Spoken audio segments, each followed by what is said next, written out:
A mí me toca en esta sesión daros la bienvenida a todas y a todos.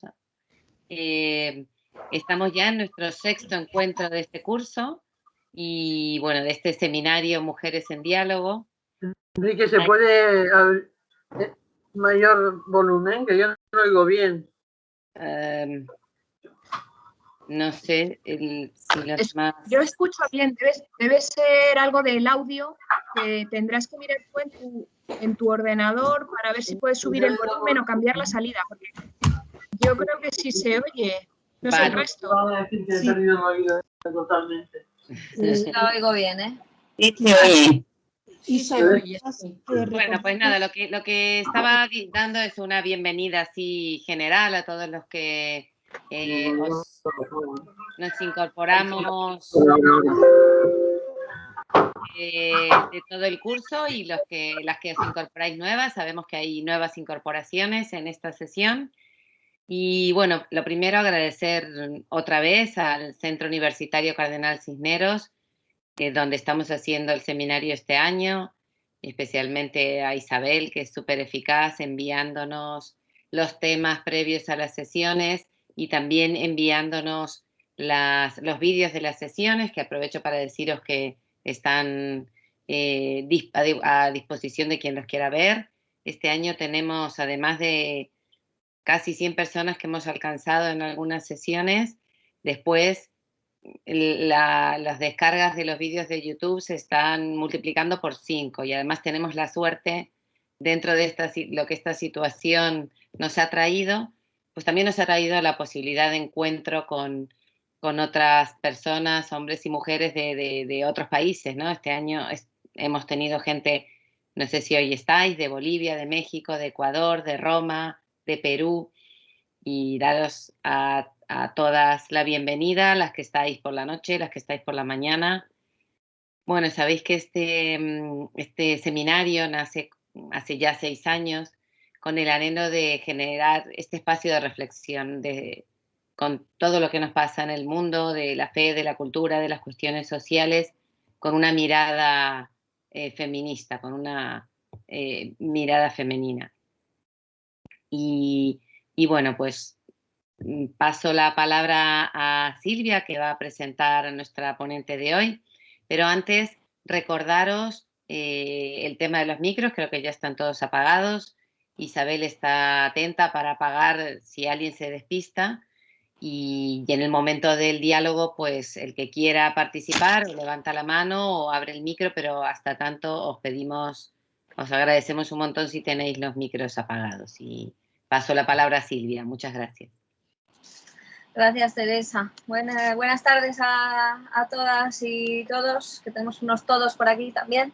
Y nada, hoy vamos a presentar una temática muy interesante que tiene que ver con la lectura de la Biblia desde una perspectiva feminista, ¿no? Sabéis que la metodología feminista es una herramienta que se utiliza en distintos ámbitos, no solo en el ámbito teológico, para hacer una lectura de la realidad, ¿no? Tener en cuenta pues la perspectiva inclusiva, ¿no? Donde se tiene en cuenta a las mujeres para hacer ese análisis de la realidad, y también se puede aplicar a la Biblia. Para ello, pues está con nosotras, Estela Aldave, que anda por ahí en no sé qué ventanita, luego la colocará Isabel.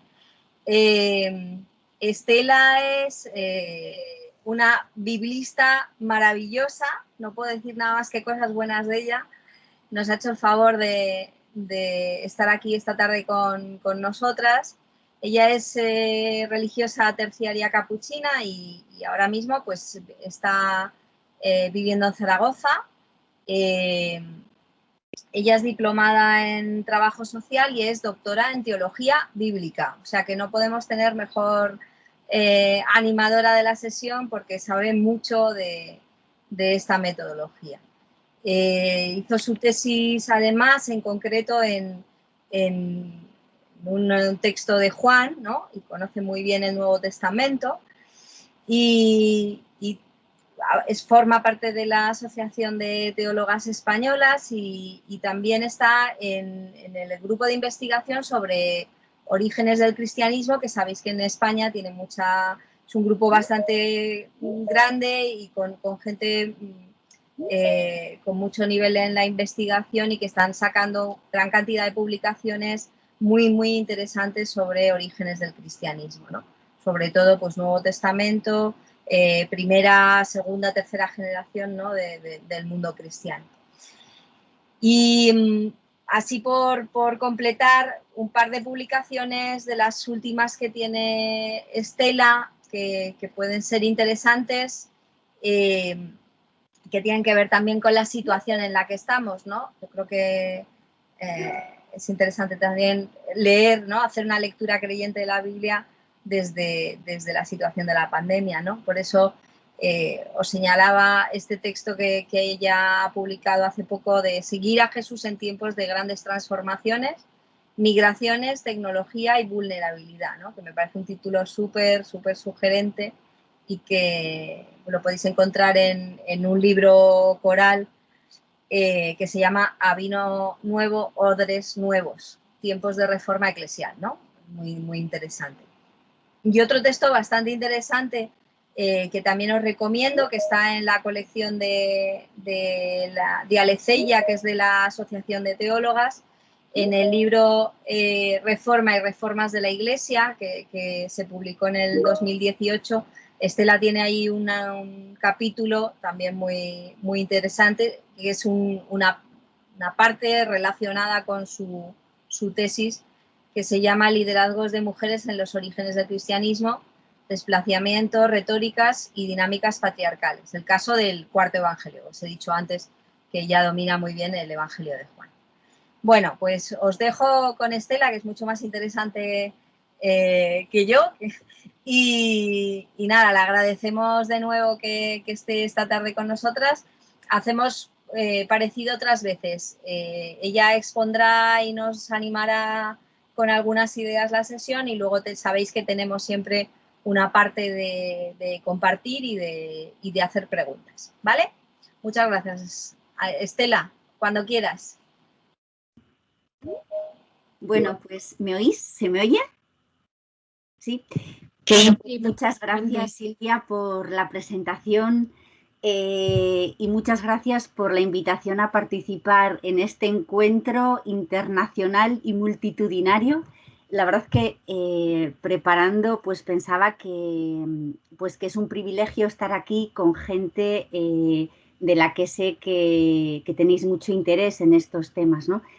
He visto alguna cara conocida, pero poquitas, pero con tanta ventanita pequeña es muy difícil orientarse aquí, pero creo que por ahí hay alguna de las de Mujeres y Teología de aquí de Zaragoza, que son también pues un grupo admirable por lo activas que son. Bueno, pues voy a pasar a presentar el tema, como os hizo llegar alguna de las organizadoras estas paginitas de Consuelo Vélez, que no sé si la conocéis. Ella es una teóloga de Bogotá, bueno, está muy presente también en las redes sociales y también en las españolas, ¿no? Ella no es biblista, pero trabaja muy bien y tiene mucha sensibilidad teológica y de género. Y la verdad es que me pareció que hice una selección de párrafos y de los puntos que trata, pero me pareció que podía servir para introducir el tema o las cuestiones más importantes que a mi modo de ver están en relación con este tema de la lectura feminista de la Biblia. Entonces lo que voy a hacer es, bueno, pues recoger algunas de las ideas de Consuelo Vélez que habéis leído y voy a tirar de algún hilo un poquito más y bueno, en todo caso yo iré presentando cosas y después nos queda ese diálogo posterior si se necesita alguna aclaración sobre algo, ¿no? Bien, dice Consuelo Vélez que se ha caminado ya mucho, que se ha avanzado mucho en el campo de la exégesis bíblica hecha por mujeres y en el campo de la exégesis bíblica feminista. Como voy a decir después, no es exactamente lo mismo. El tema de hoy tiene el título de leer la Biblia con ojos de mujer pero bueno, pues yo, conociendo un poquito el perfil de vuestro grupo, pues me he permitido la licencia de entender que también interesaba aquí la lectura feminista de la Biblia. Bueno, algunas cuestiones que creo que están en juego en este tema son estas. Bueno, primero nos tenemos que preguntar qué es esto de leer o interpretar la Biblia como mujer. Es decir, quizá puede parecer una pregunta tonta, pero nos podemos preguntar si hay una manera especial de leer la Biblia como mujeres. Y la respuesta, pues yo diría que sí, que no, que depende, ¿no? Es decir, hay muchas posibilidades de leer la Biblia como mujeres, no solamente una. Entonces, bueno, creo que tenemos que partir de esta pluralidad de posibilidades desde el inicio. Y luego creo que, bueno, iré aclarando alguna cosa de estas, ¿no? Bien, otra pregunta previa es la de la interpretación de la Biblia como tal, porque tampoco hay una única manera de interpretar la Biblia. Es decir, hay muchos tipos de exégesis, ¿no? Y quizá, aunque esto ya son cuestiones más de tipo técnico, a mi modo de ver sí que hay algunas herramientas propias de la exégesis que son más apropiadas para sacar a la luz las cuestiones que nos interesan a las mujeres o para hacer, bueno, pues exégesis de tipo feminista, ¿no? Quizá no todas las opciones son igualmente válidas para nuestro objetivo. Bien, cuestiones que están en juego en este tema de Biblia y mujeres. Bueno, primero, ¿qué podemos hacer, ¿no? ¿Qué cosas se pueden hacer? Bueno, se pueden destacar personajes femeninos que aparecen en la Biblia, ¿no? Y aquí, bueno, pues hay que diferenciar lo que son figuras literarias de personajes de tipo histórico. Luego volveré sobre este tema también. Es decir, no es lo mismo una creación literaria que aparece en un texto bíblico que pues un personaje de cuya veracidad histórica tenemos noción, porque bueno, el conocimiento de una cosa y de otra nos llevará posiblemente a conclusiones distintas, ¿no? Bueno, entonces podemos destacar personajes femeninos que muchas veces son ocultados. Y esto sí que me parece importante tenerlo en cuenta porque en mi experiencia en el aula es que los alumnos, después de hacer todos los ciclos institucionales, pues a veces, después de haber estudiado todo el Nuevo Testamento, no saben apenas nada de los personajes femeninos, ¿no? Y esto, bueno, pues es una laguna muy seria en los ciclos de estudio, pues porque hay otras cuestiones que sí que se abordan, ¿no? Por ejemplo, pues el tema de los pobres en la obra de Lucas, o qué relaciones conflictivas hay entre los grupos juánicos en el cuarto evangelio con la sinagoga. Es decir, se abordan cuestiones de tipo histórico también, pero el tema de las mujeres pues muchas veces se pasa por alto, ¿no? De tal manera que pues no se tiene en cuenta y no se visibiliza. Bien, otro tema que es importante es el poner sobre la mesa textos que proponen un modelo de mujer que para muchas de nosotras hoy es inaceptable. Para las mujeres que formamos parte de la Iglesia, es decir, el hecho de que nos encontremos con algunos textos que presentan una imagen de mujer que no podemos aceptar, bueno, pues nos plantea preguntas serias de cara a qué hacer con estos textos que para los miembros de la Iglesia pues son, bueno, de una autoridad y de un carácter especial, ¿no?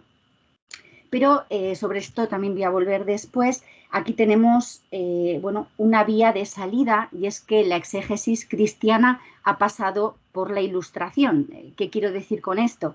Pues que hoy se asume que todos los textos bíblicos son fruto, son consecuencia de un contexto social y cultural, ¿no? Es decir, no podemos concebir, hoy no concebimos la escritura sin la necesidad de interpretarla. Y este es un aspecto muy importante, ¿no? Porque, bueno, pues nos encontramos con muchos textos difíciles, algunos de los cuales algunos de ellos voy a retomar después, los códigos domésticos, por ejemplo, del Nuevo Testamento, o en el Antiguo Testamento, pues todos estos textos de la tradición profética que presentan Israel como pueblo pecador, que representado en una mujer prostituta y adúltera, a la cual, bueno, pues se le castiga porque es merecedora de castigo, etcétera, etcétera, ¿no? Bueno, pues textos violentos que, bueno, pues de entrada nos plantean un problema, ¿no? Bien, otra cosa que se puede hacer es reconstruir o intentar reconstruir la historia de las mujeres, bien del periodo de Israel o bien del periodo de la Iglesia. Aquí, en el tema de las reconstrucciones históricas, siempre tenemos un problema y una dificultad, y es que lo poco que ha sobrevivido son textos, ¿no? De tal manera que las reconstrucciones históricas siempre son como un terreno más resbaladizo, más hipotético, ¿no? En todo caso, bueno, este es un tema importante que también voy a retomar después y que pues requiere mucho trabajo interdisciplinar. Es decir, no trabajar únicamente con la Biblia, sino trabajar también pues con otra serie de herramientas. Bueno, voy a desarrollar 6 puntos. Básicamente son los puntos en los que divide el texto Vélez y, bueno, aunque voy a hablar de otras cosas entre medio. Bueno, en primer lugar, planteo la pregunta, ¿qué es leer o interpretar la Biblia como mujer? Bueno, primero, como he dicho antes, tenemos que aclararnos sobre qué es leer o interpretar la Biblia y después qué es hacerlo como mujer. Entonces, en primer lugar, bueno, ¿qué es leer la Biblia o qué es interpretar la Biblia? Cualquier hombre o mujer, cualquier varón o mujer puede leer la Biblia con distintos intereses. La Biblia es posiblemente la rama de la teología más fronteriza, pues porque la Biblia puede ser abordada desde el punto de vista literario, ¿no? Como una obra de la literatura universal, de tal manera que, bueno, pues cualquier hombre, cualquier mujer se puede acercar a los textos bíblicos y hacer su propia lectura, su propia interpretación. Algunos, además, leemos la Biblia también como creyentes, es decir, hombres y mujeres que entienden que a través de la Biblia, bueno, pues pueden conocer a Dios, cuál es la propia misión en el mundo, etcétera, ¿no? Dentro de esta manera creyente de leer la Biblia, pues también está la lectura que hacen o que hacemos las mujeres, ¿no? Mujeres que leen la Biblia para alimentar la fe. Y aquí yo creo que la Biblia, bueno, diré después, ¿no? Que, bueno, tiene una dimensión social muy clara, ¿no? La Biblia yo creo que es uno de los lugares donde encontramos más inspiración, en el mejor sentido, y esto es muy importante, ¿no? Tiene mucha capacidad movilizadora. Bien. Entonces, aquí una cuestión importante es el tema del lugar hermenéutico, ¿no? Cada uno leemos la Biblia desde el lugar en el que estamos. Nosotras, bueno, pues leemos la Biblia, bueno, yo aquí desde España, en el siglo XXI, muchas estáis por ahí, algunas de Latinoamérica, ¿no? Pero esto tampoco quizá es decir mucho, ni tan siquiera podríamos decir que las mujeres españolas del siglo XXI leemos la Biblia del mismo modo. No, hay distintos contextos también para nosotras, ¿no? Bien, algunos además leemos la Biblia críticamente, con ojos críticos. Bueno, ¿qué quiero decir con esto? Que entendemos que los textos de la Biblia son textos del pasado, son textos de los que estamos en principio lejos, pues porque son de otras culturas y de otro tiempo, ¿no? Entonces, es una lectura crítica, asume que nos separa una distancia de los textos y que tenemos que utilizar una metodología concreta para entenderlos bien. Esta lectura crítica de la Biblia es perfectamente compatible con la lectura creyente de la Biblia. No necesariamente se oponen, ¿no? Es decir, podemos hacer una lectura crítica y creyente. Entonces, hacer una lectura crítica de la Biblia exige, bueno, pues eso, como digo, utilizar una metodología concreta porque aquí, bueno, pues tenemos nuestra propia ciencia, por así decir, ¿no? Y requiere un poquito de especialización. Bueno, ¿a qué me refiero con esto? Bueno, pues me refiero a que, y voy a decir algunas cosas rápidamente, y las digo porque estas herramientas son importantes también para el tema que nos ocupa de la lectura feminista de la Biblia, ¿no? Es decir, me refiero a, bueno, pues tener en cuenta cuál es la historia de la composición de las obras de la Biblia, ¿no? En qué etapas se han ido formando, por qué modificaciones han ido sufriendo a lo largo del tiempo. Ya sabemos que la Biblia, ni tan siquiera cada uno de los libros son obras generalmente escritas de un tirón, sino que, bueno, pues han sido escritas muy poco a poco, con un proceso más o menos largo, etcétera, ¿no? Me refiero también, bueno, pues a los géneros literarios, a la fecha, al lugar de composición, el contexto social, el contexto cultural, religioso, político y económico en el que nace la Biblia. Es decir, bueno, me refiero a leer la Biblia críticamente en lo que se refiere al plano literario, ¿no? Es decir, cómo y cuándo fue compuesto cada uno de los libros, pero ni tan siquiera, no solamente cada uno de los libros, sino también el conjunto de los libros, ¿no?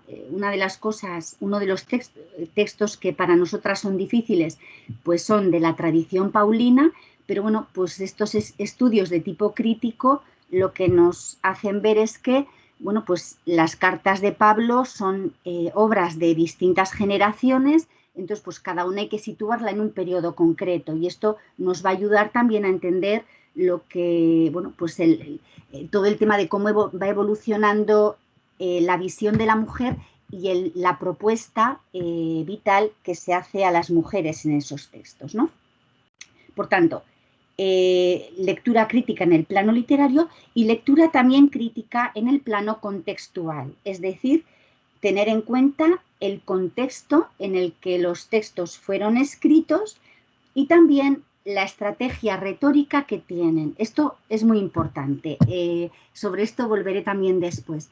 Quiero decir que cada texto se explica por el contexto en el que nace, que de alguna manera condiciona lo que se dice, pero al mismo tiempo también cada texto tiene una estrategia, es decir, que es un discurso que intenta conducir en una determinada dirección, ¿no? Tiene un propósito determinado. Bueno, pues todo esto, sobre todo las intenciones originales, para qué fueron escritos estos textos, nos va a ayudar al tema que nos interesa, que es el tema de las mujeres. Bueno.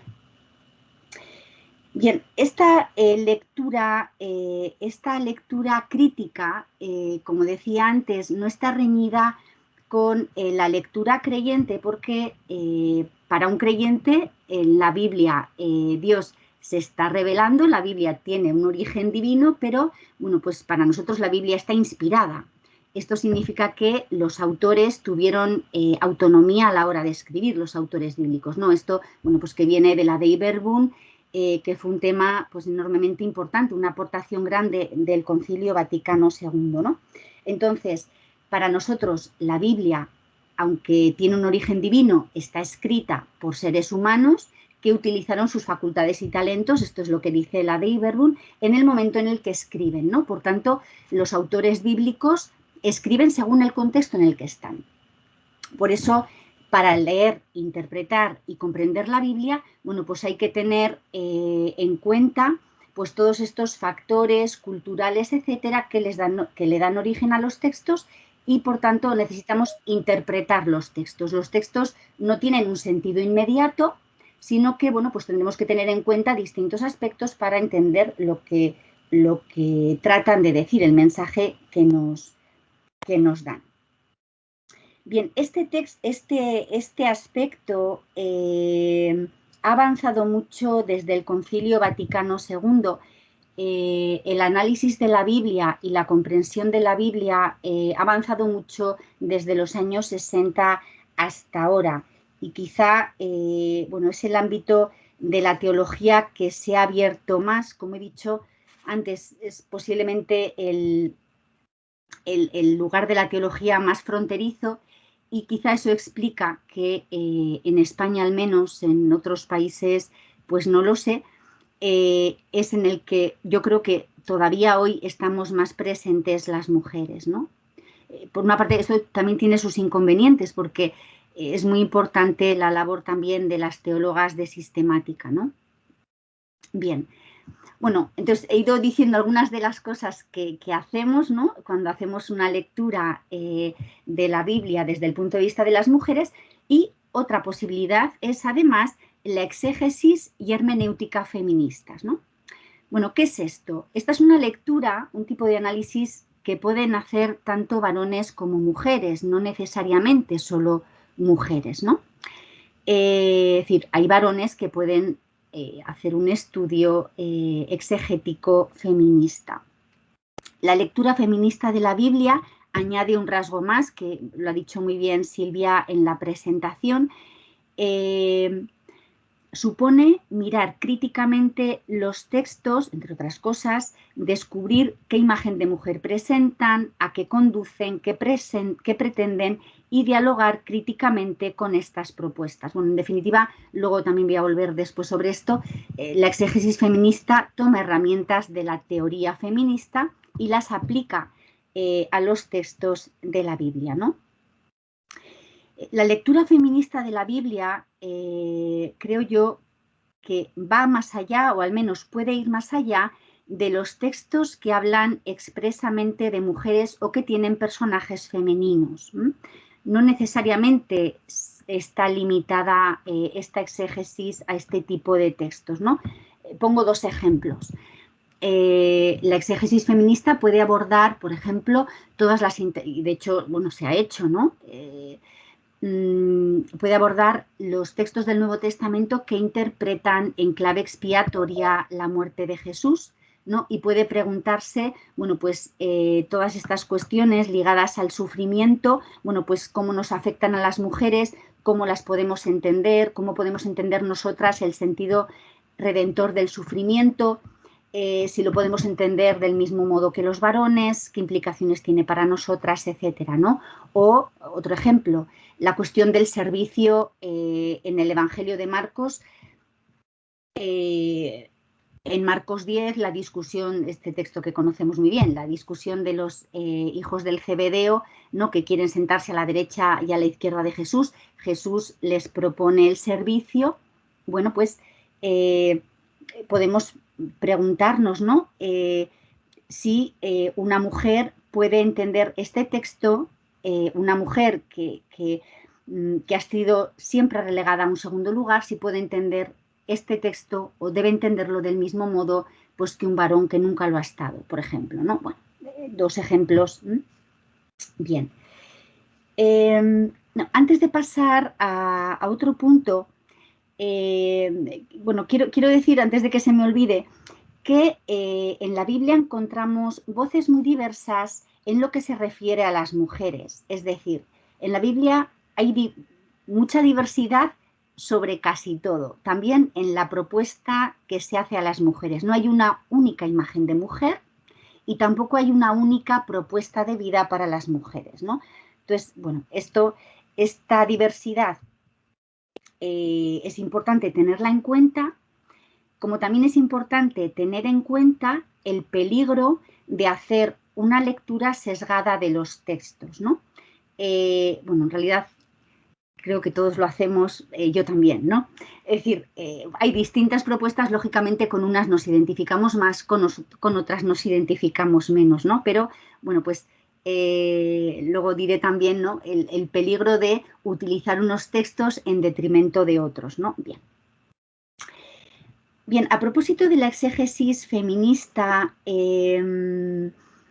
hay un documento muy importante de la Pontificia Comisión Bíblica del 93, de 1993, sobre la interpretación de la Biblia en la Iglesia. Muchas lo conoceréis. Es el documento que da, bueno, pues es la carta de presentación de los métodos de exégesis de la Iglesia, ¿no? Entonces, la sorpresa es que en ese documento se contempla el acercamiento feminista. Bueno, es un documento, como muchas sabéis, que primero habla de los métodos de interpretación de la Biblia y luego habla de acercamientos, ¿no? Entonces, entre los acercamientos está el acercamiento contextual, dentro de ellos está el acercamiento liberacionista y el acercamiento feminista, ¿no? En realidad lo que nos dice es que la exégesis feminista no es un método nuevo o propio de interpretación de los textos, pero sí que asumiendo uno de los métodos, bueno, pues hace su propia aportación. Bien, ¿en qué consiste esto? Y de esto habla este documento, y cosa que es muy importante, ¿no? Pues porque significa que la Iglesia reconoce la legitimidad de esta interpretación. Bueno, pues introduce el criterio feminista para interpretar los textos, que lo toma de los movimientos de la liberación de la mujer, y utiliza la hermenéutica de la sospecha, bueno, esta expresión que nos es muy familiar por Schüssler-Fiorenza, ¿verdad? Bien, y presupone que los relatos bíblicos han sido escritos por varones, ¿m? Y que, por tanto, bueno, pues ante los textos hemos de situarnos con una sospecha inicial, ¿no? Una sospecha inicial porque han sido escritos desde una perspectiva concreta. Y otro criterio que aporta es el estudio de la situación y posición social de la mujer en el mundo antiguo. Pero lo que más valor tiene, a mi modo de ver, es este uso de las herramientas feministas como herramienta de análisis y crítica a las estructuras sociales, ¿no? Para hacer estas estructuras una realidad más equitativa. Entonces, en este caso, en el caso de la exégesis, lo que hacemos es aplicar esta teoría pues, a estos textos antiguos y sociedades antiguas, ¿no? Bien, ¿qué aportaciones positivas ha hecho la exégesis feminista? Bien, uno, las mujeres han tomado parte activa en la exégesis. Yo creo que esto, podemos decir que esto ya hoy es un logro. Es decir, que sigue habiendo es decir, tenemos que seguir caminando, pero bueno, en este momento hay varias, creo que tres mujeres en la Pontificia Comisión Bíblica, una española, Nuria Calduc, ahora esta otra, y nunca me acuerdo de su nombre, una italiana que da clase creo en la Gregoriana, y una Marida Nicolacci del sur de Italia que le han nombrado ahora hace poco, ¿no? Bueno, pues, es decir, bueno, pues se han dado pasos, ¿no? Entonces, el hecho de que las mujeres hagamos exégesis, bueno, pues esto ha sido un paso importante, ¿no?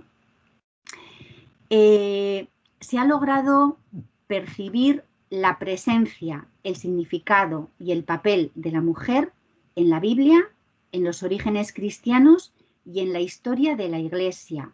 Y pienso que el hecho de que las mujeres hayamos empezado a hacer exégesis ha favorecido esto, ¿no? Pues porque lógicamente a nosotras nos importa y lo hemos puesto de relieve.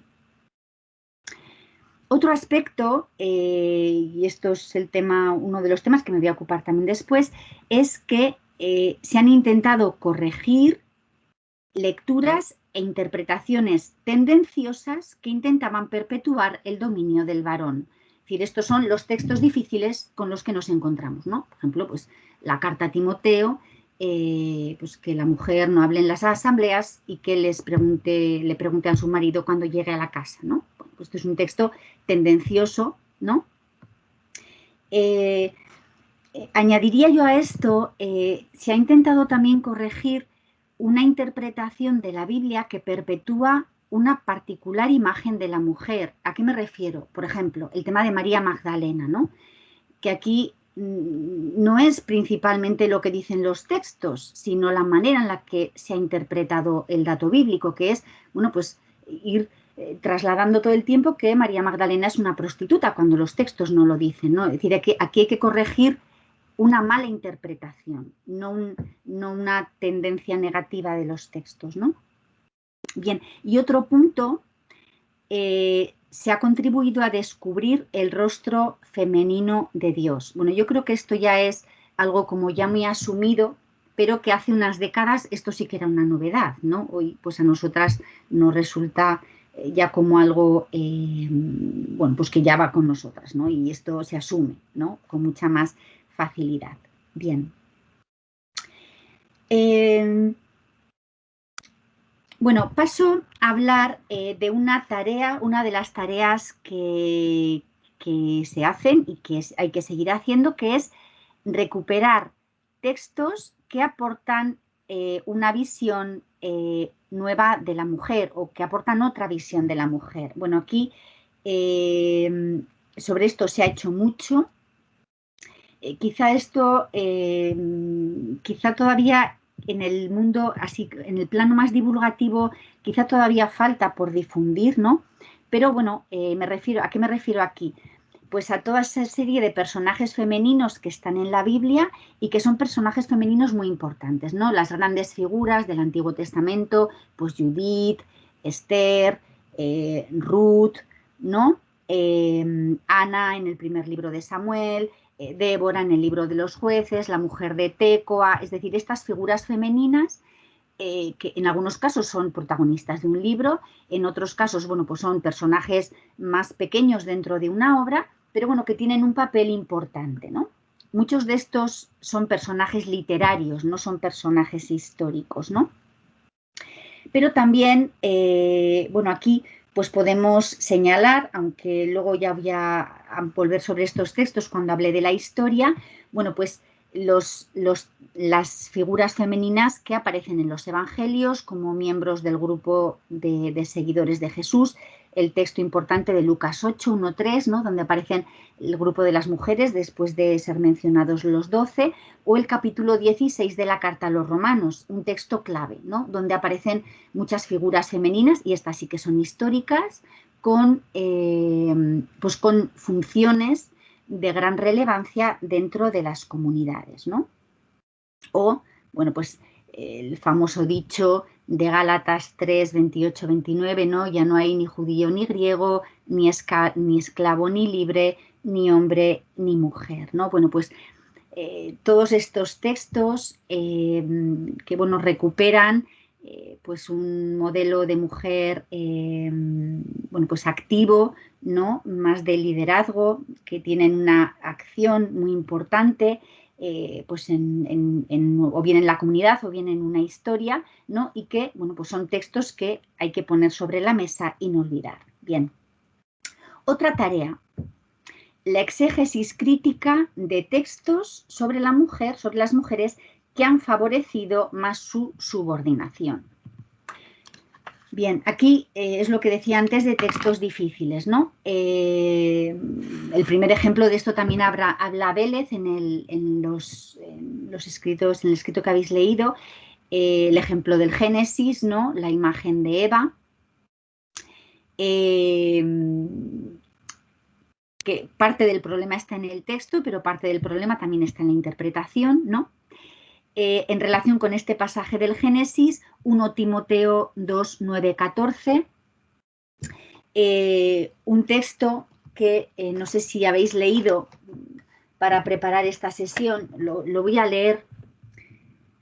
Dice: asimismo, que las mujeres vestidas decorosamente se adornen con pudor y modestia, no con trenzas ni con oro o perlas o vestidos costosos, sino con buenas obras, como conviene a mujeres que hacen profesión de piedad. La mujer oiga la instrucción en silencio con toda sumisión. No permito que la mujer enseñe ni que domine al hombre, que se mantenga en silencio, porque Adán fue formado primero y Eva en segundo lugar. Y el engañado no fue Adán, sino la mujer que, seducida, incurrió en la transgresión. Con todo, se salvará por su maternidad, mientras persevere con modestia en la fe, en la caridad y en la santidad. Bueno, aquí el autor de la primera carta a Timoteo lo que quiere es legitimar desde la escritura pues un determinado modelo de mujer que sea modesta en el vestir, austera, que se quede en silencio, que no enseñe a otros, sino que sea enseñada en silencio, ¿no? Que sea madre. Entonces lo que hace es remontarse al Génesis para mostrar que desde el principio las mujeres están subordinadas al varón y además, bueno, pues se carga las tintas sobre la maldad de ellas, ¿no? El engañado fue Adán, ¿no? Y la mujer que le engañó, ¿no? Bien. Este es un texto difícil. Otros textos difíciles. 1 Corintios 14, 34, 35, un texto en este caso de una carta auténtica de Pablo, que tiene mucha relación con este que acabo de leer. Es un texto de muy discutida interpretación. Para muchos el dato de la carta a los Corintios se introdujo después, es una especie de glosa posterior para acomodar el discurso de Pablo a la carta a Timoteo, que es de 2 generaciones más adelante. Pero tenemos estos textos de los códigos domésticos de Colosenses y Efesios, estos textos que no sé si los tenemos frescos en la memoria, lo resumo un poquito. Son estos textos en los que se exhorta a las 3 partes de la casa, ¿no? Es decir, a las 3 relaciones de la casa. La relación amo-esclavo, ¿no? La relación esposo-esposa y la relación padre-hijo, ¿no? Hay una parte fuerte, la del paterfamilias, que es dueño, esposo y padre, y hay una parte débil en la casa que es el esclavo, la mujer y el hijo, ¿no? Entonces, bueno, son códigos, siguen un modelo muy conocido en la antigüedad que regulaban las relaciones dentro de la casa. En el caso de las cartas deuteropaulinas, bueno, pues establecen deberes por ambas partes, ¿no? Pero conocemos muy bien, bueno, pues en la exhortación a los esposos, bueno, pues a las mujeres se les pide someterse a los maridos y a los maridos amar a las mujeres, ¿no? Pues algo que todas entendemos que no es lo mismo, ¿no? Entonces, bueno, pues aquí pues tenemos esta serie de textos que, como decía antes, bueno, pues nos presentan una imagen de mujer y de tipo de relación, de pareja en este caso, o al interno de la casa, que hoy no podemos aceptar, ¿no? Entonces, bueno, hay una expresión que la repito mucho, que no es mía, que se la escuché hace muchos años, primero a Rafael Aguirre, que la citaba de otra, y después, al cabo de los años, leí yo a esa autora por otra cosa, y entonces la leí en el texto original, ¿no? Y es esta, ¿no? Que hay que defender al texto del lector y hay que defender al lector del texto.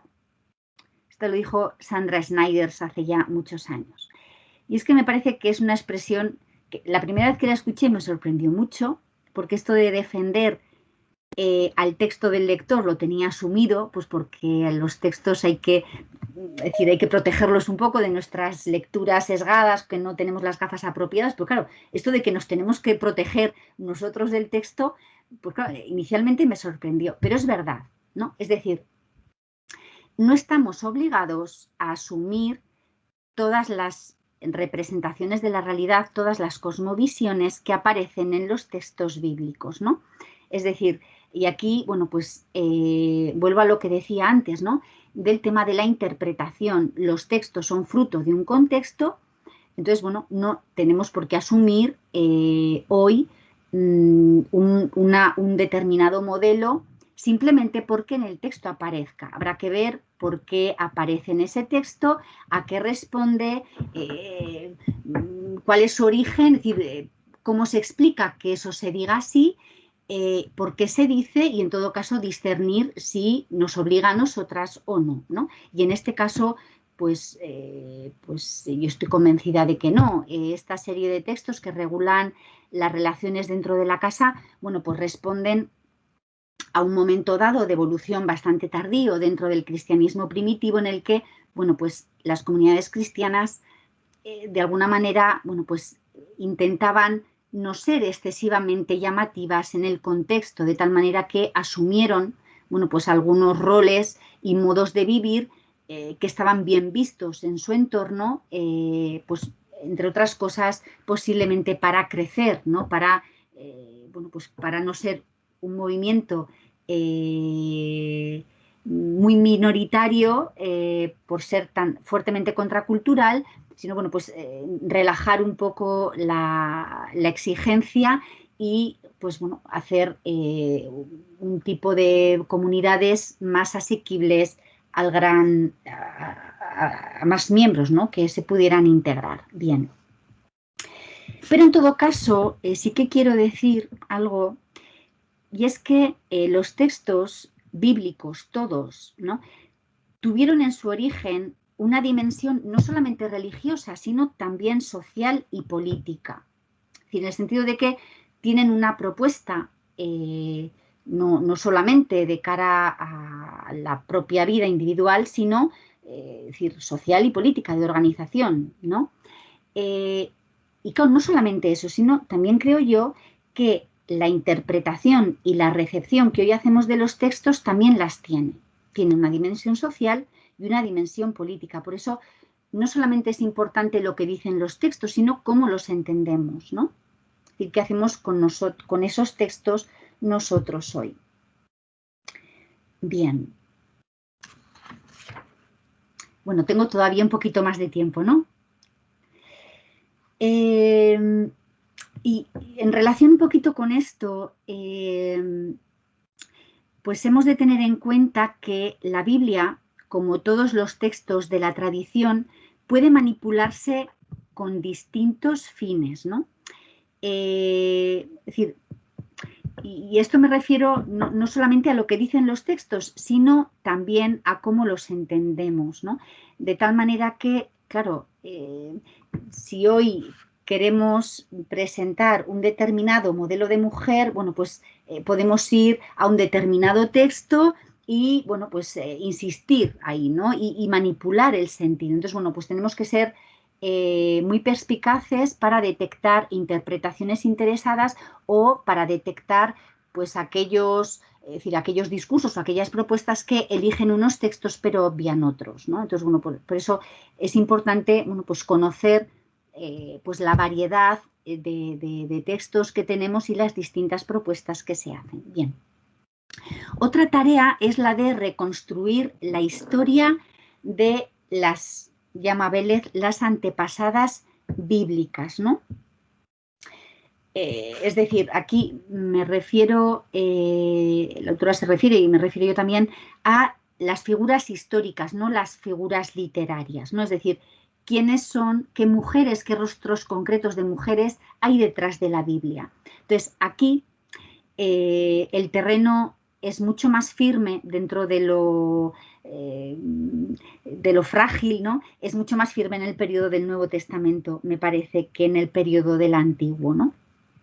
Y aquí, para esta reconstrucción histórica, pues sí que tenemos que utilizar otras disciplinas. Aquí, pues el tema de la arqueología, de la historia social, de la sociología, de la antropología, bueno, pues nos ayudan mucho, ¿no? Voy a explicar un poquito esto.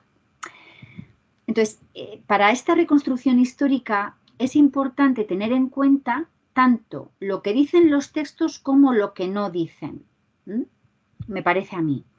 Es decir, a veces los silenciamientos, los silencios son elocuentes. Un ejemplo, ¿no? Las mujeres discípulas en la tradición sinóptica. Bueno, sabemos que en el Evangelio de Marcos, bueno, los que acompañan a Jesús son los 12, ¿no? Y alguno por ahí que se va juntando, pero básicamente el grupo de discípulos son los 12, ¿no? Pero en el capítulo 15, en la escena de la crucifixión, pues Marcos nos dice que hay unas mujeres mirando desde lejos, ¿no? Las mujeres que lo habían seguido y servido desde Galilea. Claro, son mujeres de las que no se ha hablado hasta ese momento, pero se nos dice que habían estado con Jesús, ¿no? Por tanto, tenemos por lo menos ahí dos datos. Uno, que habían estado y que están ahí, que están en el momento de la crucifixión, pero también sabemos que, bueno, pues un dato indirecto que nos da el Evangelio es que han borrado a las mujeres del relato. Es decir, si han acompañado a Jesús, ¿por qué no se nos ha dicho nada de ellas? Es decir, ¿por qué no se nos ha dicho lo que Jesús les ha dicho a ellas o lo que ellas habían contestado a Jesús en un momento dado? Es decir, no aparecen como figura en el relato evangélico, ¿no? Pero, sin embargo, han estado ahí. Bien, entonces, bueno, estas son figuras históricas de las que, bueno, tenemos no muchas noticias, pero algunas tenemos, y sobre todo ligadas al momento de la tumba, al momento de la muerte de Jesús. Bien, como decía, en este tema de de la reconstrucción histórica es muy importante la interdisciplinariedad, y aquí, bueno, pues todos los estudios que se hacen sobre el mundo grecorromano son enormemente importantes, ¿no? Porque aquí se va avanzando mucho. Entonces, bueno, pues todo lo que otras y otros que se dedican al mundo de a la antigüedad, pues van avanzando en su propio campo, bueno, pues nos ilumina a nuestro conocimiento de las mujeres del movimiento de Jesús, y sobre todo las mujeres es decir, del cristianismo posterior, de las comunidades de Pablo, del resto de comunidades de las siguientes generaciones, ¿no? Bien.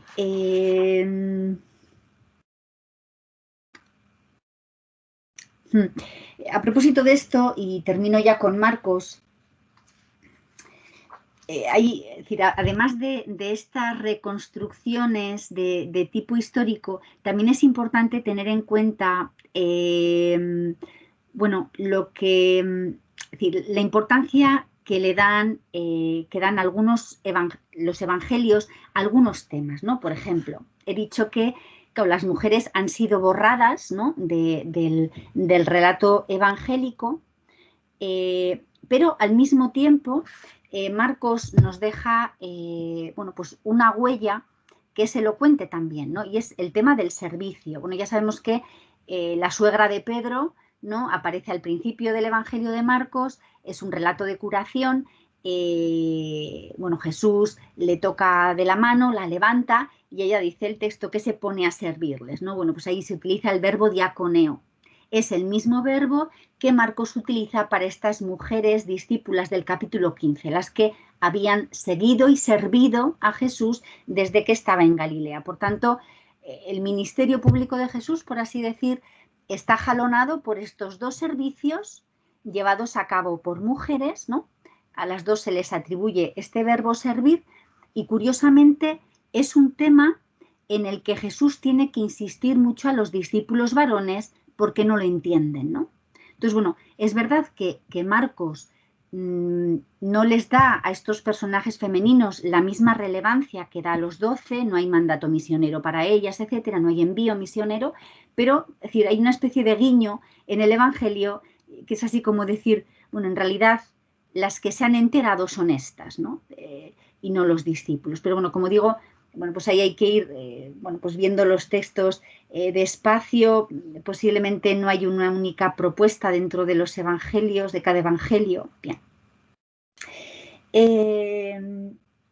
Y bueno, ya para ir terminando, voy a abreviar esta parte. Este tema de la arqueología, por ejemplo, es muy importante todos los avances que se han hecho en Magdala. Aquí la que sabe es Carmen Bernabé sobre este tema, ¿no? Pero Magdala se ha excavado mucho, entonces, bueno, pues todos los datos del yacimiento, de los yacimientos de Magdala, pues nos ayudan a entender un poquito más quién pudo ser esta mujer, ¿no? De la cual, pues los evangelios nos dicen muy poco, ¿no? Pero, bueno, pues echando mano de estas herramientas, bueno, pues algo más se puede decir. Bien, y ya para terminar, logros y desafíos de la hermenéutica bíblica feminista, que de esto habla Vélez en lo que habéis leído, pero voy a subrayar alguna cosa, ¿no? Bien, como logro, bueno, se ha profundizado mucho en estas décadas, hoy sabemos mucho sobre las mujeres en el mundo judío y también en el contexto grecorromano, ¿no? Y esto nos ayuda mucho a entender los textos del Nuevo Testamento, ¿no? Tanto para comprender el mensaje de los textos como para reconstruir la vida de las mujeres de estos primeros años del movimiento de Jesús, ¿no? Por otra parte, bueno, pues se han sacado a la luz textos que muestran los roles femeninos de liderazgo. Esto también es muy importante, es decir, todos los trabajos que se han hecho sobre estas mujeres de las comunidades paulinas, de las cuales los textos explícitamente nos dicen que tenían roles de liderazgo, bueno, pues esto es muy importante tenerlo en cuenta, ¿no? Y también, bueno, pues vamos haciendo una lectura crítica de estos textos más difíciles, ¿no? Que legitiman una visión de mujer que hoy no podemos aceptar, ¿no? Entonces, bueno, pues esto también se hace. Bien, y Vélez señala dos desafíos o dos tareas pendientes con las cuales una estoy más de acuerdo que con la otra. Dice en primer lugar que la hermenéutica bíblica tiene que abandonar su pretendida neutralidad, ¿no? Y que tiene que reconocer, parafraseo lo que dice ella, las precomprensiones culturales y estructurales de la exégesis y teología tradicional. Dice, es incuestionable la carga de androcentrismo y patriarcalismo presentes en la Biblia. Entiendo yo que ella también piensa que también presentes en la interpretación, y no le falta razón, ¿no? Entonces dice que, bueno, pues que tenemos que interpretar teniendo en cuenta esto y buscar una respuesta adecuada a la revelación divina, es decir, a quién es Dios, y también a lo que hoy la realidad nos demanda, es decir, quiénes somos las mujeres hoy, ¿no? ¿Cómo podemos hoy interpretar nosotras la Biblia? Y el otro desafío con el que yo no sé si estoy tan de acuerdo, dice, ¿no? Que urge una hermenéutica bíblica para renovar, habla los ámbitos eclesiales, litúrgicos, pastorales. Y yo aquí yo creo que quizá lo que falta es, aquí habría que hablar pues con Silvia, con alguna que se dedica más al tema de sistemática, ¿no? Y que posiblemente el problema es la falta de diálogo, que a veces la Biblia avanza un poquito, pero el resto de disciplinas pues no tiene en cuenta, pues ya está, se sigue un poco a lo de siempre, ¿no? Bueno, entonces con esto termino mi exposición y bueno, pues abrimos el diálogo y aclaro lo que habré dicho de una manera muy corriente y no se haya entendido. Muchas gracias, Estela.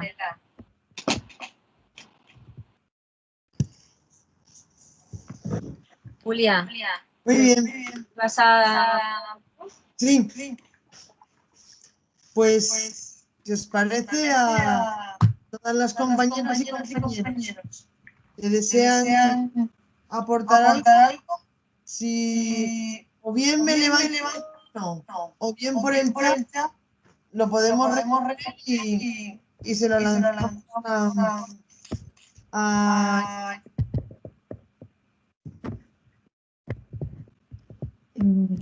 Julia, yo sí, creo que tendrías que revisar, perdona, soy Pepa León, disculpad, pero tendrías que revisar porque sale tu voz, pues yo por lo menos te la escuchaba en doble, veo que Miguel Ángel está sintiendo también y alguna otra compañera, sale la voz como vamos, no sé técnicamente cómo se expresa, pero quizás va a ser un poquito difícil. Vuelve a intentarlo y si no te ayudamos cualquiera de nosotras, ningún problema. Pues, ¿y ahora cómo se escucha? Ahora bien, sin retardo. Mucho mejor, Vale. sin retardo. Muy bien, pues fenomenal, mejor así. Porque los retardos, ¿para qué? Para nada.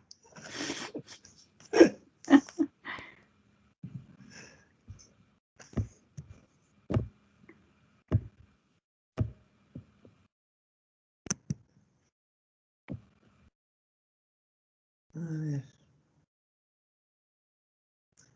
Pues Pepa Mole, ánimo, tienes la palabra tú misma.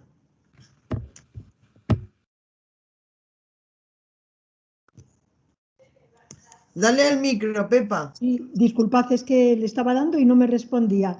Okay. Disculpad, gracias. No quería lanzar la primera pregunta porque me parece que hay algunas, vamos, que habrá algunas seguramente muy interesantes. Pero lo primero, gracias Estela por tu trabajo, por lo que tu exposición ha trascendido de lo que es tu trabajo, imagino también tu pasión en este campo y por tu ponencia, por tu exposición. Yo creo que, fíjate, ha sido ahora al final que a lo mejor cuando has estado haciendo referencia a Elizabeth, me parece que a mí también se me ocurría lo siguiente, y es, a ver si yo soy capaz de expresarlo. Bueno, perdona, soy Pepa Moleón de la Revuelta de Mujeres de la Iglesia de Madrid. Y lo voy a intentar expresar así, como la distancia que percibo como mujer de iglesia, como mujer de comunidad parroquial, la distancia que percibo entre la exégesis estudiosa o investigadora y la exégesis llevada a la pastoral cotidiana. Es decir, yo percibo una distancia tan abismal entre lo que las mujeres y los hombres de a pie, cuando celebramos, recibimos, y lo que cuando nos ponemos a leer, os escuchamos a las estudiosas y demás, también percibimos que se está dando. Entonces, mi pregunta es, ¿cómo percibís vosotras, las mujeres que estáis trabajando en este campo? ¿Os preocupa esta distancia? ¿Cómo se puede salvar y demás? Y muy ligado a esto iría, has dicho que la entrada de las mujeres en el campo de la exégesis, en el campo de la investigación bíblica, entre otras cosas nos ha devuelto a todas y a todos, claro está, el rostro femenino de Dios.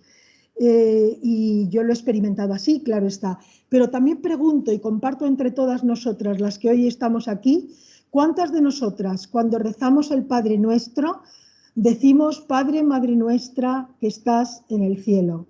Ya está, gracias.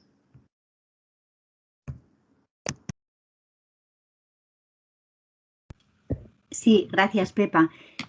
A ver, la primera pregunta, no sé si te he entendido, no sé si te refieres a, es decir, a la distancia entre los estudios y lo que llega a la gente. Es decir, entre lo que se estudia y lo que y más el plano divulgativo o pastoral. El plano pastoral, claramente en nuestras comunidades, cuando estamos recibiendo la palabra de Dios, no tiene nada que ver mayoritariamente. Sí. A eso te refieres.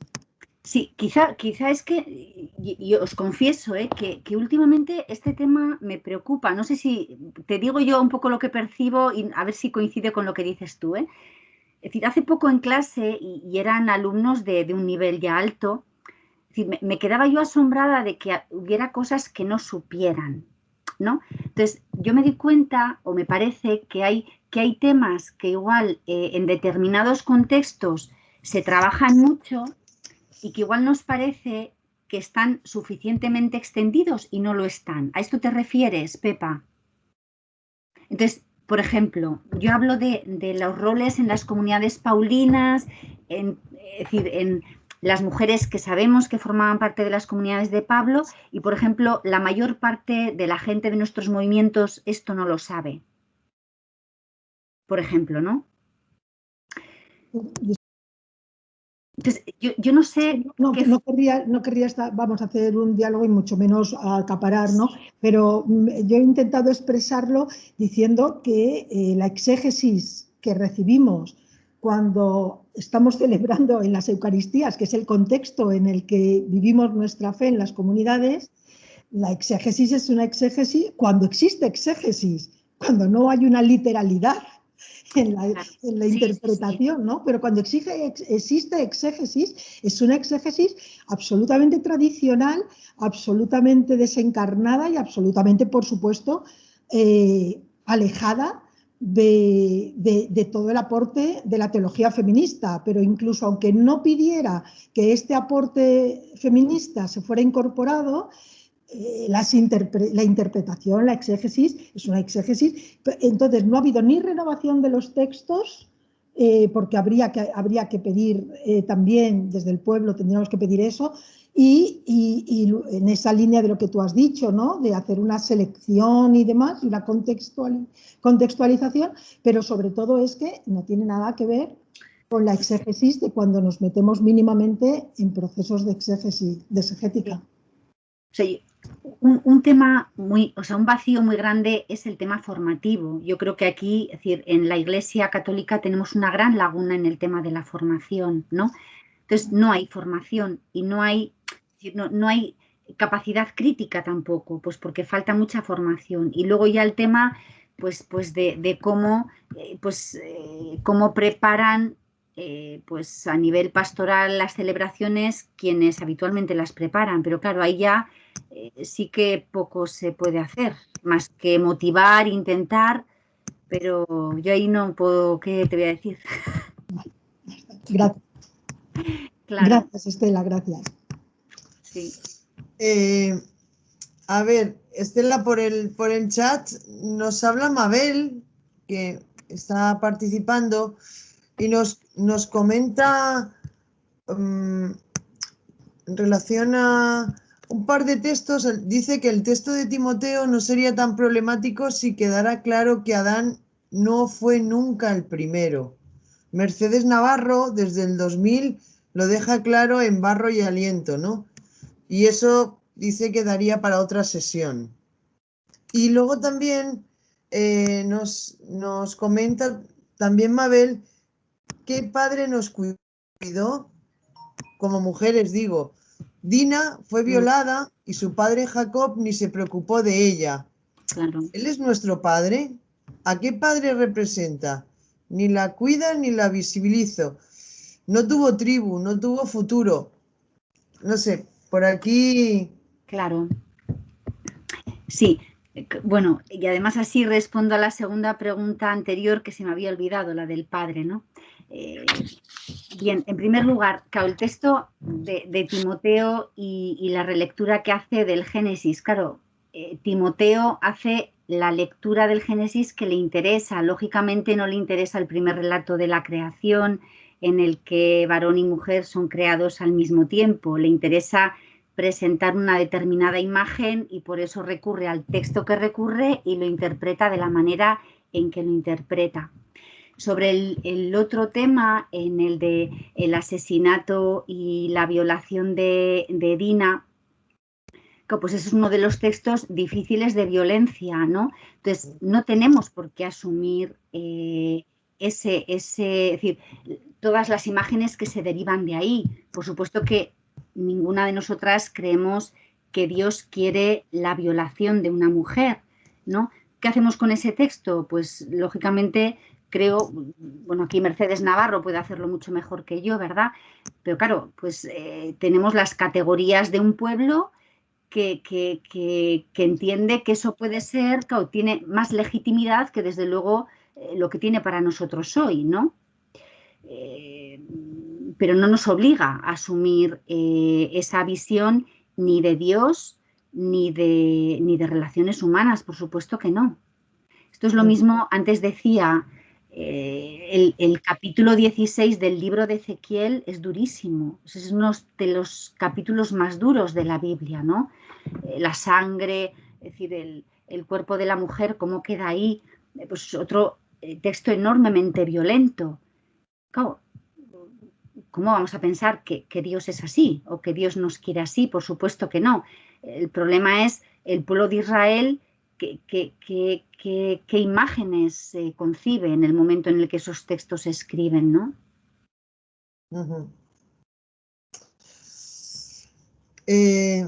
Estela, tenía Elizabeth Gareca una pregunta para ti. ¿Cómo ves, Estela, respecto al planteamiento de la danza hermenéutica de Sussler, los puntos que hablaste respecto al planteamiento de Vélez? ¿Eres capaz de explicarme esa propuesta de Sussler Fiorenza? Pues Elizabeth Gareca me imagino que sí. Elizabeth, tienes la palabra. Digo porque a mí se me hace enormemente complicado. No sé si es porque yo manejo otras categorías distintas, pero si me explicas, yo igual puedo decirte algo. ¿Me escucha bien? Porque la vez pasada... A ver por dónde está Elizabeth. Elizabeth. ¿Me escucho otra vez? Quizás sea... Adelante, ponte el micro, Elizabeth. Sí, estoy con el micro, pero como es de Bolivia, entonces se me escucha muy bajo. No se le escucha. Entonces, se le escucha muy bajito. No te escuchamos, Elizabeth. Muy bajito. Voy a hablar fuerte. A ver, estos 6 pasos que tiene la mente danza hermenéutica, me parece pedagógica en el sentido que queremos o intentamos hacer una hermenéutica feminista, que estamos esto de la descolonización aquí en el es muy conveniente. hemos seguido esto primero, la sospecha, luego el texto, luego hasta llegar al último paso que es el paso de la imaginación. Rituales, cómo creo yo, cómo vivo.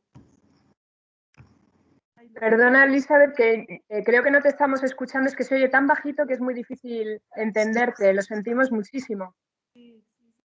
Que lo, Escribe, si lo puede escribir, escribe todo lo que Elizabeth, y yo lo traslado. retomamos este planteamiento, si te parece.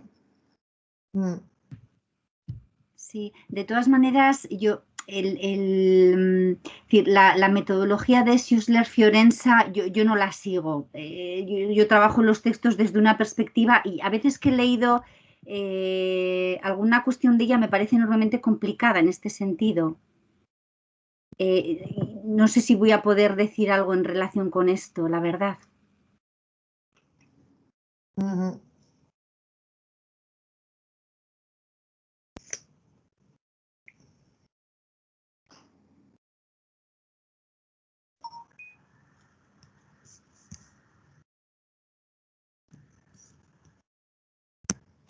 Hay otra pregunta en el chat que dice, ¿qué pasos habría que dar para renovar los textos bíblicos difíciles?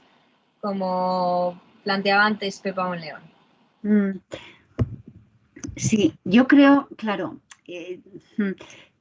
un problema yo creo que se plantea en la liturgia. Hay una cosa que no puedo entender nunca y es que el día de la Sagrada Familia leamos Colosenses. O sea, yo ahí creo que es un error la elección de ese texto para ese día. Claro, es un error. Tiene una intención muy clara la elección de ese texto, ¿no? Entonces, claro, yo no hablaría tanto, es decir, cuando hablaría de modificación de textos, de modificación en la elección de textos en la liturgia, ¿no? Y quizá sí que habría que, bueno, pues leer unos textos y omitir otros, ¿no?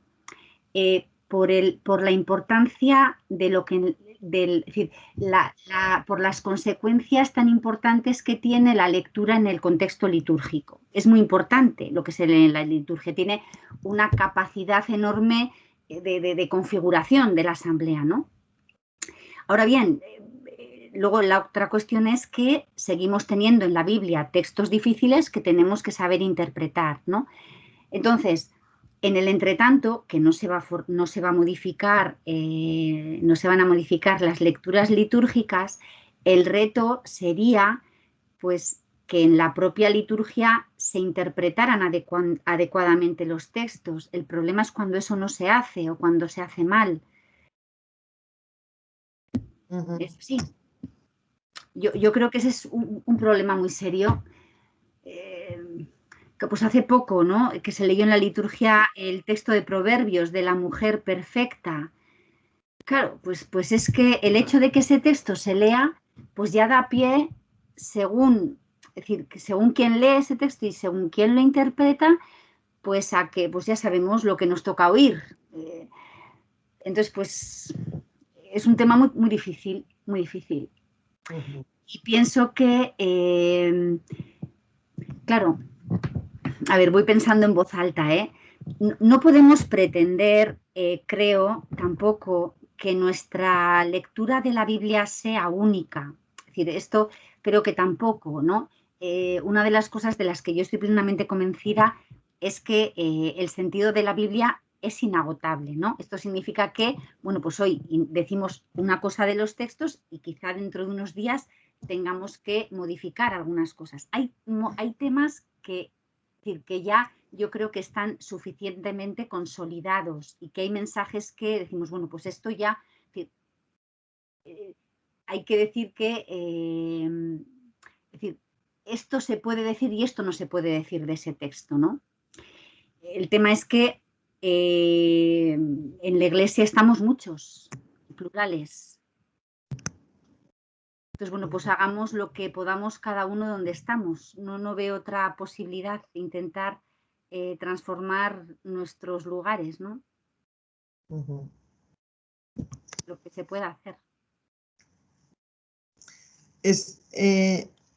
a Elizabeth, antes que querías poner un poco, ha incorporado que la danza hermenéutica para que ellos tienes como 6 pasos pedagógicos para la hermenéutica y que a ellas les resulta muy útil para la historia feminista de la liberación porque han visto algunas cosas que faltaban con el planteamiento de Vélez. Por ejemplo, la hermenéutica de la imaginación.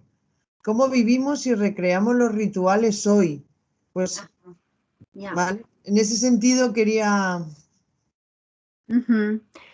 Sí, quizá, bueno, no sé, asumiendo que no termino de saber lo que dice Xusler Fiorenza, pero intuyo por lo que dices, ¿no? Que la propuesta de Vélez le queda corta, pues porque hay otras dimensiones de los textos, sí, no niego, es decir, no, esto mismo que decimos ahora de la liturgia, ¿no? Los textos, bueno, pues son textos para ser proclamados, los textos bíblicos tienen un potencial y una vocación transformadora para transformar a la audiencia y muchas más cosas. Vélez no agota, pero bueno, pues no podemos decir todo, ¿no? Pero por supuesto que decir, la vida y la incidencia de los textos bíblicos es muy amplia. Lo que pasa que yo también ahí pues reconozco que pues yo hago una parte de la Biblia, no hago todo, yo hago un poquito, ¿no? Muy bien. Sí. Bea tiene la mano levantada, así que Bea, adelante. Muy buenas y muchas gracias por tu exposición que ha sido impresionante y me encanta además la exégesis, con lo cual, y la exégesis crítica, entonces me he sentido muy bien. Pero una de las cosas que tú decías y que yo creo que es cierto es que los católicos y las católicas tenemos un problema de falta de formación y de falta de formación teológica en general y bíblica en particular. Y como decía Pepa Moleón, el 99% de nuestra formación la recibimos en la homilía, con quien nos toca y en quien nos cae en suerte. Desde los grupos de exégetas y desde las teólogas y los teólogos bíblicos, ¿no buscáis cómo llegar más o cómo invitar más al pueblo de Dios mayoritario para que podamos salir de esa ignorancia que, sin embargo, en el mundo bíblico, o sea, en el mundo protestante, no existe, porque se han alimentado más de la Biblia y la tienen más en la mano? ¿Hay alguna propuesta específica? ¿Hay algo que estéis haciendo o algo que se pueda hacer? Sí, claro, yo creo que hay muchas cosas. Bueno, primero, es decir, hay muchas publicaciones y creo que muchas de ellas asequibles, ¿no? Es decir, asequibles para un lector no muy especializado, ¿no? Luego hay clases en centros de estudios, luego hay conferencias. Yo creo que ahora incluso pues, todos estos medios que tenemos nos abren muchas posibilidades. Ahora, pues quizá es ver cada uno qué posibilidades tiene y en la medida de lo posible intentar hacer algo un poquito sistemático, ¿no? Sí que es verdad, yo muchas veces me encuentro como que hay en algunos lugares como cierto temor en ambientes creyentes, es decir, no, es que de esto, bueno, esto que hemos dicho muchas veces, no se puede decir porque la gente pierde la fe, la gente nunca pierde la fe por estudiar la Biblia en serio, ¿no? Entonces, charlas se dan. Yo voy muchas veces a parroquias, a lugares a hablar donde me piden. Y yo creo que hay. ¿Dónde vives tú, Bea? En Sevilla. En Sevilla. Uh-huh. Pues algo habrá en Sevilla. Sí, pero hay sí, no, cositas como cursos para laicos o cositas así sueltas, pero bueno, un poquito, sí, no sé si nos entendemos, cositas para laicos, así cositas, y luego están la gente que ya estudia o se supone que tiene que estudiar la teología, que se supone que tiene una formación, pero hay como esa doble dimensión.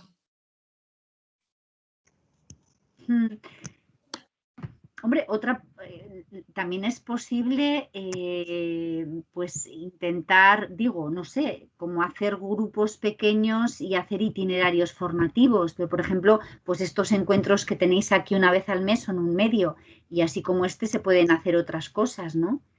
De intentar hacer pues pequeños itinerarios formativos pues un poquito sistemáticos para aprender, que sean asequibles y al mismo tiempo que sean rigurosos. Eso se puede hacer.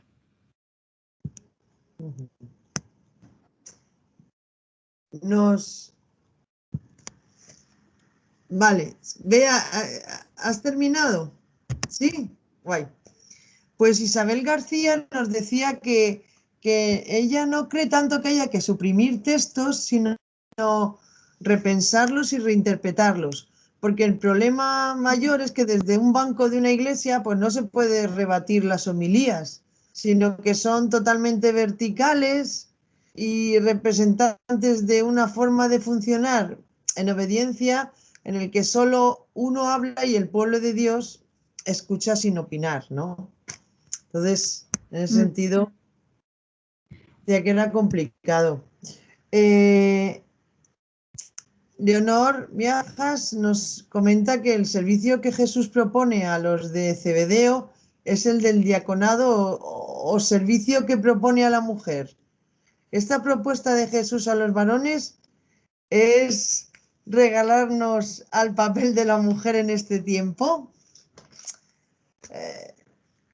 No sé. Yo creo, seguramente aquí, es decir, en esto no hay una única opinión, pero a mi modo de ver, lo que Jesús les dice a los cebedeos tiene que ver con el asumir los últimos lugares, pues porque se insiste ahí en dar la vida, se acaba de poner el ejemplo de los niños, o sea, es dejar el poder, abandonar un rol de poder y asumir un rol de último y de servidor. Entonces, yo creo que aunque digo que la propuesta de Marcos del Evangelio es un tanto ambigua con las mujeres, no es la panacea, pero yo creo los discípulos en Marcos son enormemente torpes. Es decir, no entienden lo que Jesús les dice, no entienden el mensaje de Jesús, no son capaces de entender el tema de entregar la vida, y se les va poniendo distintos ejemplos a lo largo de todo el itinerario, ¿no? Entonces, ellas, estas mujeres, encarnan la buena manera de entender. Entonces, es como que Marcos va presentando modelos, tipos y antitipos, ¿no? En este caso, pues las mujeres serían tipos y los discípulos antitipos, es decir, el lector de Marcos sabe que quienes hacen bien son ellas, quienes entienden el Evangelio son ellas y ellos no. ¿No? Entonces, luego otra cuestión es si está la diaconía de la suegra de Pedro, pues es el servicio a la mesa, o qué tipo de diaconía es. Hay un tema muy complicado, ¿no? Pero yo creo que en estos textos está en juego esta cuestión del dejar el poder. Es decir, los varones tienen que asumir otro rol. Es una propuesta muy, muy fuerte para los varones, la de Marcos, yo creo. Una sacudida.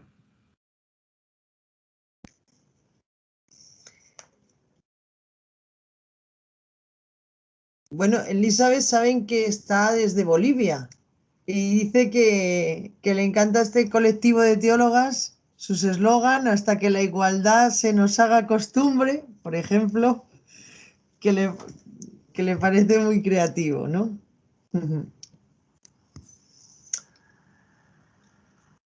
Y miren, nos habla de pues, la importancia de renovar los ritos, que es importante ahí para poder... Y no sé si alguna compañera más. Así. Aquí tenemos a Eñi. Pues dice que gracias. Bueno, hay muchos chats de agradecimiento, Estela. Me anima y me reafirma en lo necesario que es formarnos y formar desde donde estamos y podemos. Y me parece muy importante la presencia de las mujeres teólogas como profesoras en estos temas.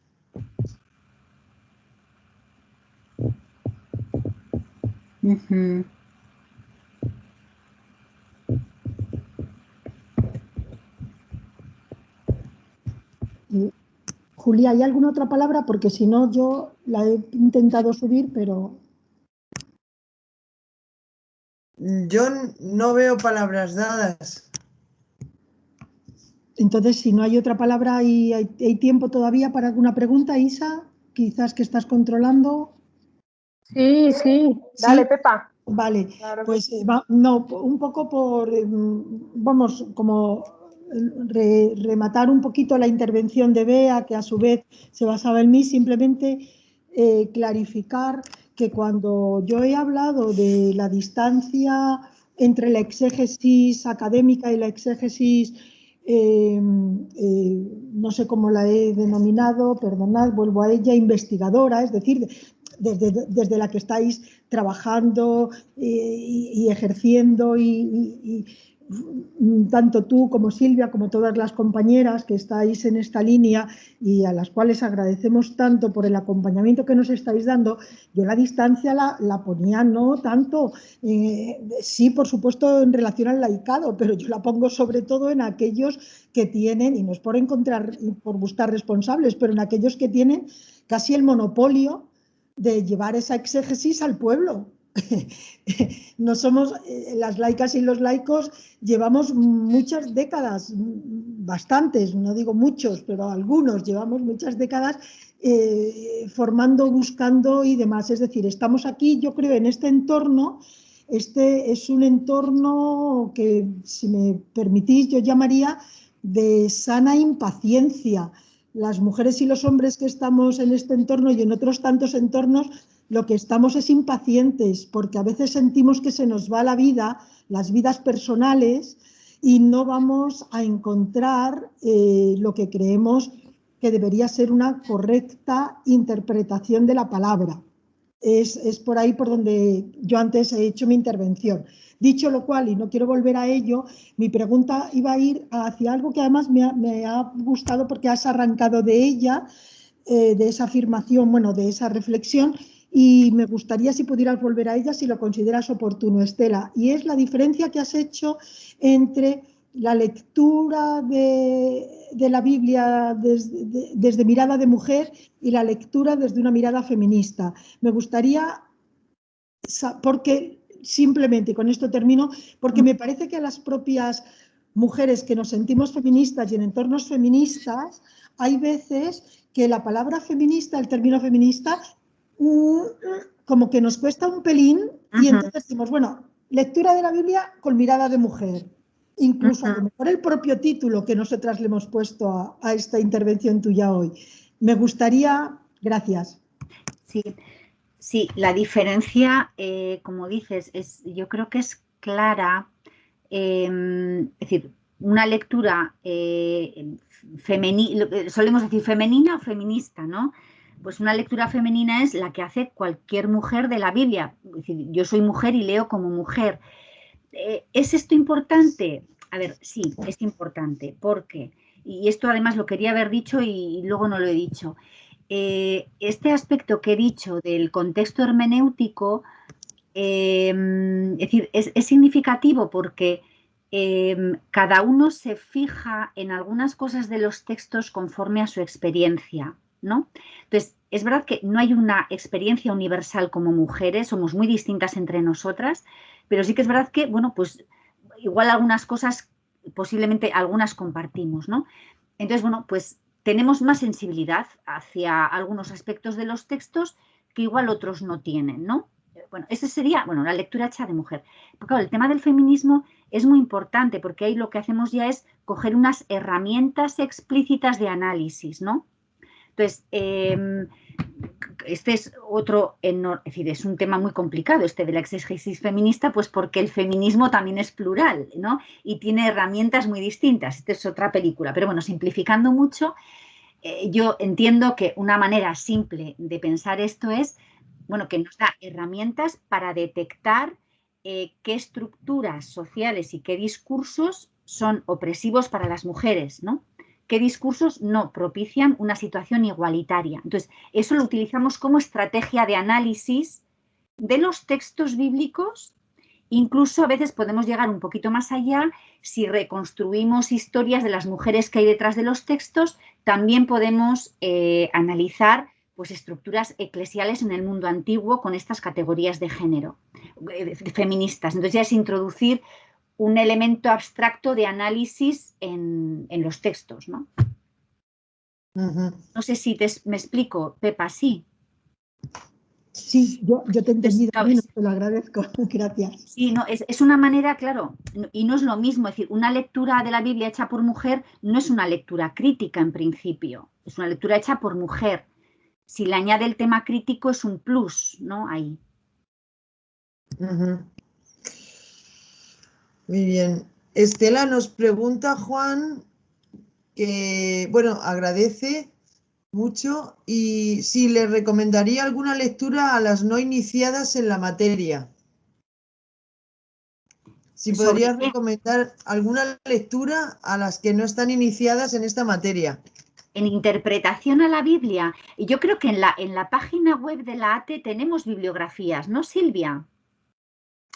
En la página web de la Asociación de Teólogas hay una sección de bibliografía y ahí colgamos lecturas posibles. Hay unas pequeñas bibliografías para empezar. Si entráis en la página web y pincháis en bibliografías, hay una que pone para empezar, Eso es. como en iniciación de temas variados, y luego hay específicas. Bueno, que de distintos temas que pueden ser más concretos.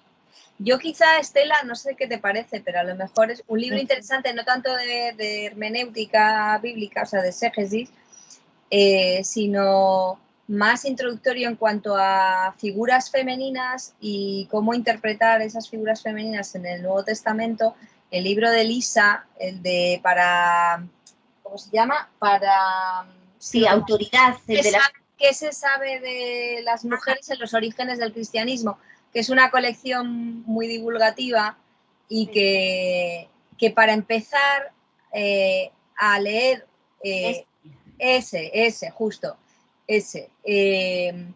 para empezar a leer un análisis crítico, como decía Estela ahora, pues es interesante y es fácil y tiene muchos elementos que Lisa analiza desde una hermenéutica feminista, con lo cual al final estás haciéndote, ¿no? y intimidando con esta hermenéutica, ¿no? Y espera, a ver.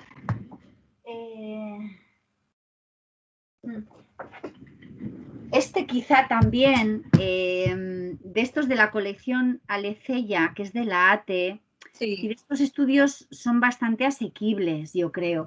Mujeres con autoridad en el cristianismo antiguo. Y luego hay otro, esto parece el tenderete,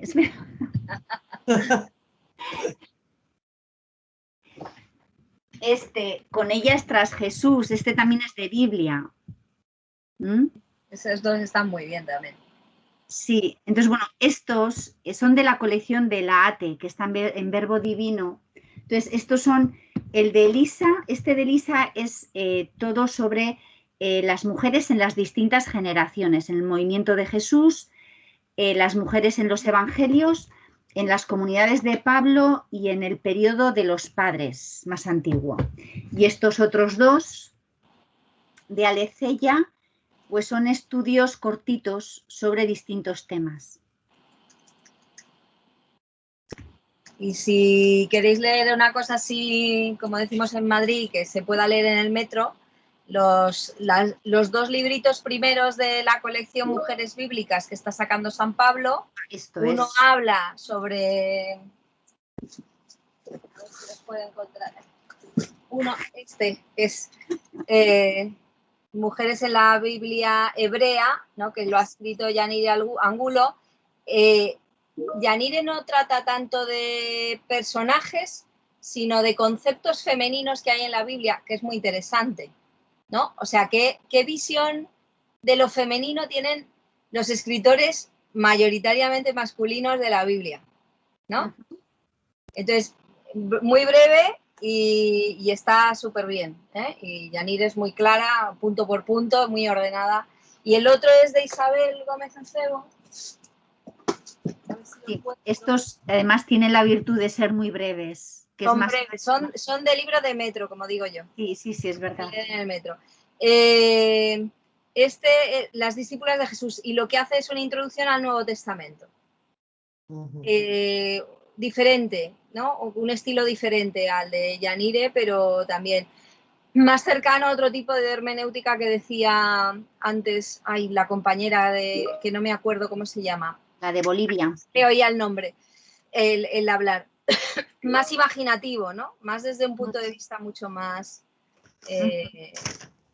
más especulativo y eso, pero también muy útil. Estoy intentando escribir los títulos, a ver si lo consigo antes de que terminemos. Los anteriores. Y si no, en el blog también los podemos dejar si hoy no da tiempo. También. Pero eso, veis que es decir, que se publica bastante en España. Yo creo que estos años se está publicando mucho.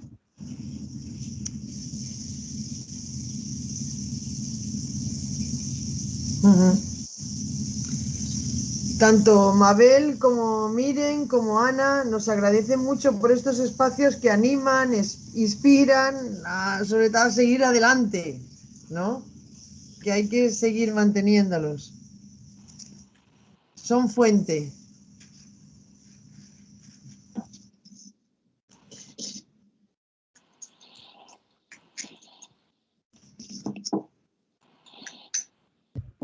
Silvia está escribiendo los títulos, ¿no? Sí. Sí, en ello estoy. ¿Y cuáles hemos dicho más? Y mujeres con autoridad. Sí, eso ya está.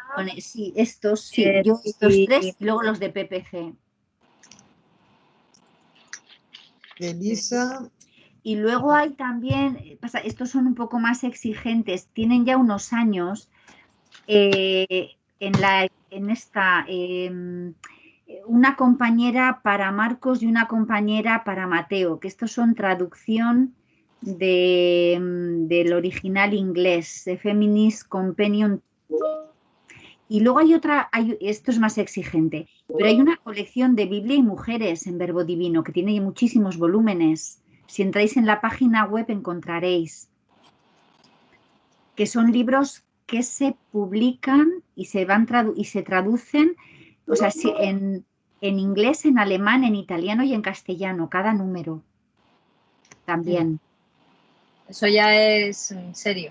Sí, eso sí, es solillo. Sí, es chuletón, no es pechuguita. Hay muchísima, lo súper interesante de los estudios bíblicos es que hay muchísima producción en español, porque es verdad que hay tradición bíblica en la teología, por lo menos española y no sé si tanto latinoamericana, ¿no? Pero el problema es el que decía Estela al final, ¿no? La última frase que ha dicho de su exposición, ¿no? La dificultad de colaborar con los estudios bíblicos para que esos estudios bíblicos de alguna manera interpelen a lo que después decimos sobre la experiencia de fe de la comunidad, ¿no? Que es donde está, ella decía, la sistemática, ¿no? Pues ahí, ¿no? Esta es una dificultad muy grande porque arrastra gran cantidad de cuestiones de la tradición y de la percepción también de la comunidad, ¿no? Y ahí es donde nos chocamos con un androcentrismo muy grande todavía y con una estructura muy clericalizada, ¿no? Que dificulta cambios.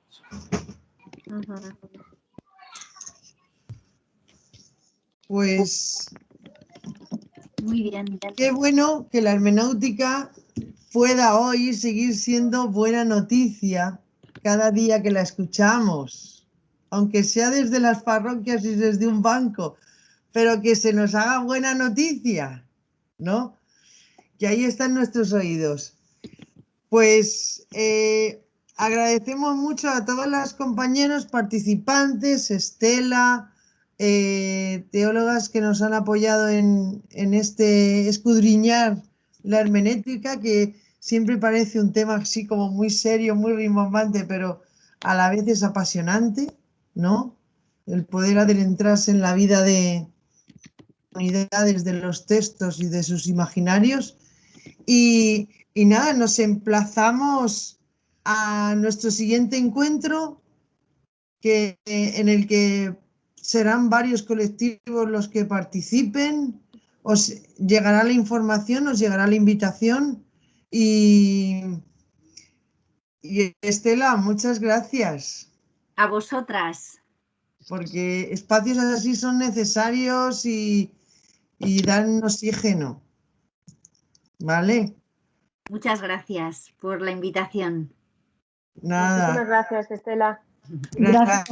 Gracias. Cuando estudiéis y trabajéis, sabed que os lo agradecemos mucho, que hay mucho público hambriento, muchas mujeres hambrientas. Es muy agradecida. Yo siempre digo que la Biblia es muy agradecida. Adiós, Pues sí. gracias. Adiós, Estela. Adiós a todos. Muchas gracias. Adiós. Hasta la próxima. El 10 de marzo, hasta el 10 de marzo, queridas. Vale, adiós. Muy bien. Mar. Descansemos. Adiós. Julita, hasta luego. Hasta Gracias. luego.